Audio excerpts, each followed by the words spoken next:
كردي سوريا ما أو سوريا ما مسلم مامۆستا دلبرین حەسەن وەرجێڕ و مامۆستای زمانی ئینگلیزیە خەڵکی ڕۆژئاوایە و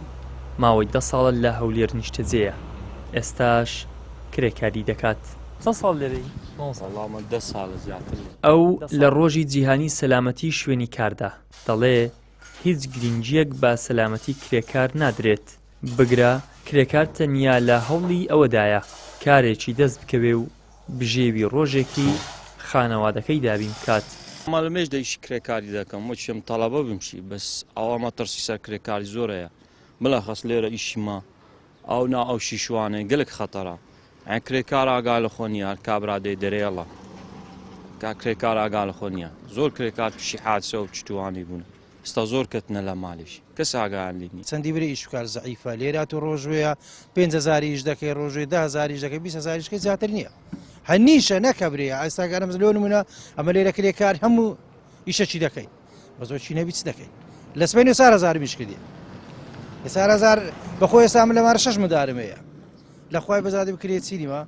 بەس کورا خەورە بەشی چی دەکە هەنا خاقڕێ داقی ناخواردنێ دێ ئەمە لێرە هیچمان نییە ئەجە نازم جێیتکە نازم ئەوە بە زۆری بینایەکان ناو شەریکەکان ئەو شتیانەیە بینا و شەریکە و ئەوشتانی ئەویش هەموو شەریکەی تورکیەوەوانە کرایی بەکاردەینە زل و بەرجی بەکاردەمەز لێرە شتەمانی هەندێک شەریکەیە کە دەچێ ناو شەریکەکەی هەنی ئەگەر کلااوش لەسەری نەبیتن ناتوانین داخلی ژۆرە بی بەس لەکنە خۆمان لێرکوان ئاوا لە نییە ینی بەپێی پێویست نییە بەڕاستی ینی ئەو سەلامەتی کە لە بۆ کرێکار دابیکرایە نییە. بەپێی ئامارەکان تەنیا لە ساڵی 2026دا بەهۆی نەبوونی مەرج و ڕێوشوێنی سەلامەتی لە شوێنی کار لە هەرێمی کوردستان 24 کرێکار گیانیان لەدەستداوە کە زۆرینەیان دەستی کاری نێوخۆیی بوونە. لە سلێمانی 10 کرێکار گیانی لەدەستداوە و 4 بیانیان لە شاری هەولێر 6 کرێکار گیانی لەدەستداوە و دوانی بیانیە و دوانیشیان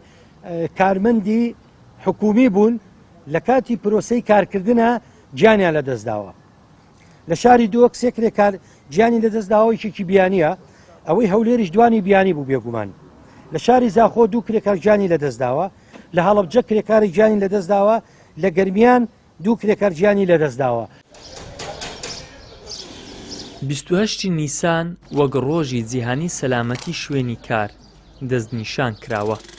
ئەم یادەش لە کاتێکدایە لە نوێترین کارە ساددا بەهۆی داڕمانی باڵەخانەیەکەوە لە شاری کەرکووک 2 کرێکاری دیکە گیانیان لەدەستدا. ئەم ئامار و ڕووداوانە